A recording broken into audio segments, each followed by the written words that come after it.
Eu tenho uma história muito engraçada para contar. Bora, vamos. Porque quando eu era criança, óbvio, né? Eu cresci em zona rural. Então o que a gente tinha como entretenimento era televisão. Era televisão. Isso aí, eu estou falando de 2002, 2001, 2005, era televisão.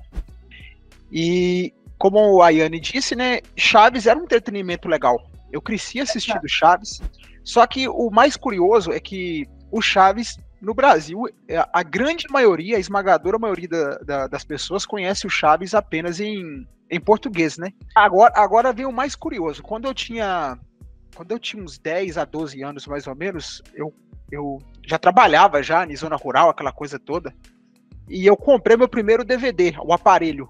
Começou a ficar febre na época lá na região onde eu morava, o aparelho de DVD.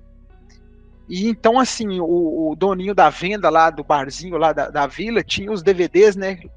Você sabe muito bem que nós vivemos num país onde acesso a DVD pirata, né? Era uma coisa que todo mundo tinha naquela época. Sim. E aí, então, eu encontrei um DVD do Chaves.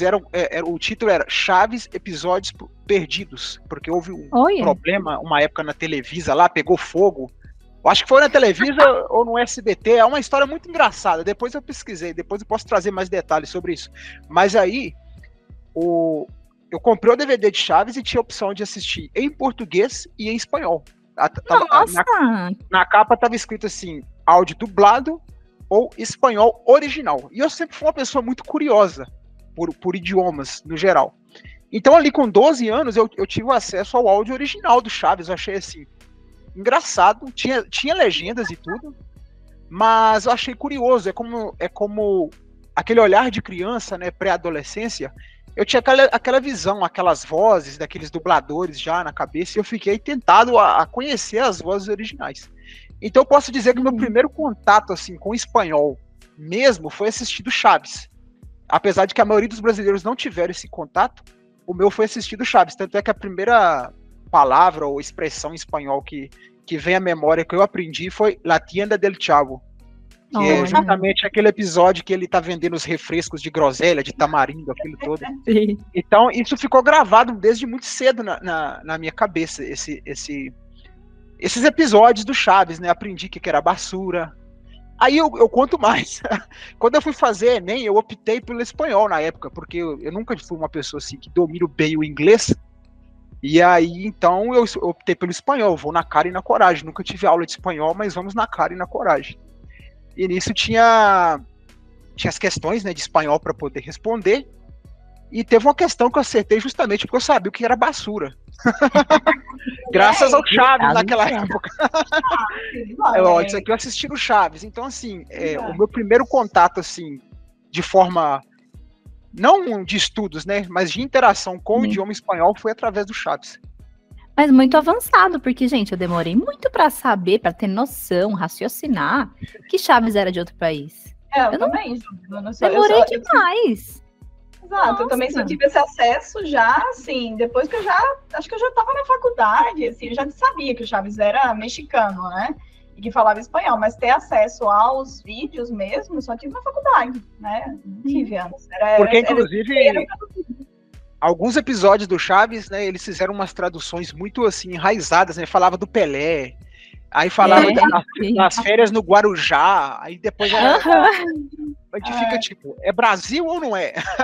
O que é isso, né? No imaginário de uma criança confunde muito. Mas é exatamente isso. A gente, bom, claro, estamos falando de uma época aqui que a gente não tinha os streamings, a gente não tinha internet, a gente via tudo pela televisão. E a gente continua recebendo muita gente que vem aprender espanhol, não sei se vocês também, por conta desses contatos aí. Chaves, ou as novelas bombásticas. Gente, outra novela aqui que eu assisti muito, na verdade era a versão brasileira que eu assistia, mas quando eu entendi que ela era gravada na Argentina, aquilo já fez uma conexão na minha cabeça, que foi Chiquititas. Chiquititas, verdade. Né? Era a versão brasileira que eu assisti. Mas quando eu descobri, nossa, elas estão na Argentina, é um negócio diferente, aquilo já deu um clique na minha cabeça, assim, de dizer, nossa, caramba, existem outros lugares, né? Existem outras línguas. E mais, quais outras novelas aí? Vocês assistiram também? Novelas mexicanas mesmo, que é o que mais tem no SBT, né, minha gente? Muita. Acho que, na verdade, assim, eu passei pela geração das novelas de Thalia, né? Então, assim, os fãs de Thalia, bem-vindos, né? Certamente virão alguns, porque Thalia marca uma geração, né? Pelo menos marcou a minha geração em relação a novelas, né? E aí, todas ali que passavam lá na SBT, né, no SBT, e aí todas essas novelas, elas eram novelas que você ficava, nossa, assim, e reprisavam, né, então tinha esse contato. E aí, curioso, porque isso fez parte da minha infância, né, o Chaves, as Chiquititas fez parte da minha infância, na versão óbvio brasileira, né, e depois que eu fui entender que ela tinha uma versão que era essa gravada na Argentina, e que tinha versões que tinha na língua espanhola também, isso muito parte da minha infância. Já na minha adolescência, né, a Thalia, ela fez todas as, né, Marimar, Maria Mercedes, Maria do Bairro, depois vai para Gabriela Spanik, né, então vem a Usurpadora e vem as outras novelas a partir da Usurpadora, né, que estão presentes até hoje, né, a gente recebe muito aluno que faz menção a essas novelas mexicanas, colombianas, né, Betty a Feia, né? Betty a Feia foi uma novela que eu assisti a versão em português, mas é uma das novelas mais traduzidas no mundo, né? Uma novela de produção colombiana, que eu também assisti. E uma que fez parte da minha adolescência, que a gente sempre recebe aluno aqui falando sobre ela, é Rebelde, né?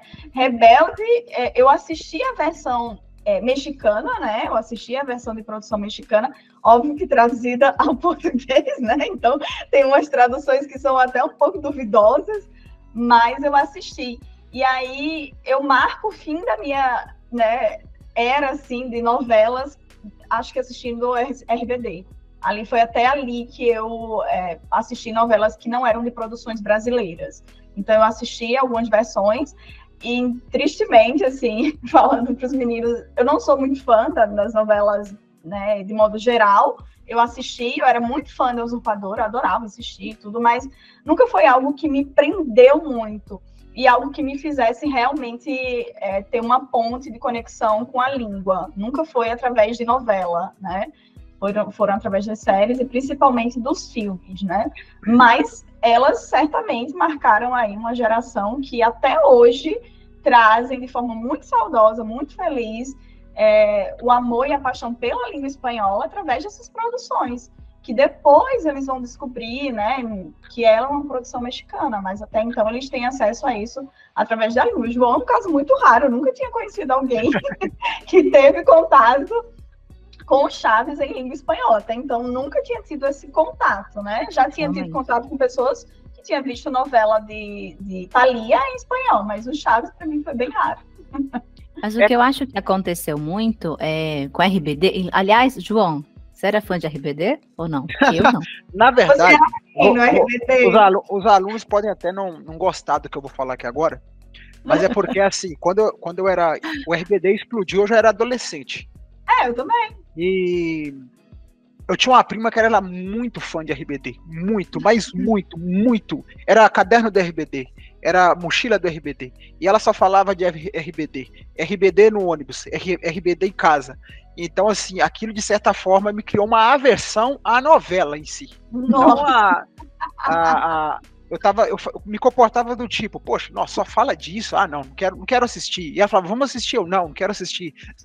Mas aí eu cresci, compreendi que teve toda uma geração que assistiu RBD e tudo, mas fã, honestamente, eu não era fã de RBD. Sinto muito, pessoal. Eu também sinto decepcionante, não? Tem uma galera que fica desapontada, gente, desculpa, tá? Mas realmente... quando tava passando a RBD, eu não me lembro exatamente, mas eu acho que eu já tava em outra vibe já. Eu já tava estudando muito, eu acho que eu já tava estudando isso, não tenho certeza, mas eu acho que eu já tinha tido meu primeiro contato com aprender espanhol, assim. Então até me chamou a atenção, porque, né, era em espanhol, mas não parei pra assistir. Eu nunca fui dessa de fã, de ficar assistindo um monte de coisa, então não me pegou. Mas o que eu tenho certeza que acho que fez o clique em todo mundo, era por conta das músicas, né, gente? Exato. Porque não era só a novela. Diferente das outras novelas anteriores, tipo Usurpadora, por exemplo, ou Maria do Bairro. Eu amava Maria do Bairro. Amava. Só que a gente tinha contato só com a música de abertura, a música final. Diferente de RBD, que vem com, além da novela, a música em si, os shows, as coisas. Aí eu acho que é o que fez, que abriu a mente de todo mundo, né? E que até hoje tanta gente vem com interesse, diz que começou a se apaixonar pelo espanhol por conta disso, porque sabia que era mexicano, enfim, que falava espanhol, por conta das músicas, né? Então eu acho isso muito, muito legal, muito relevante.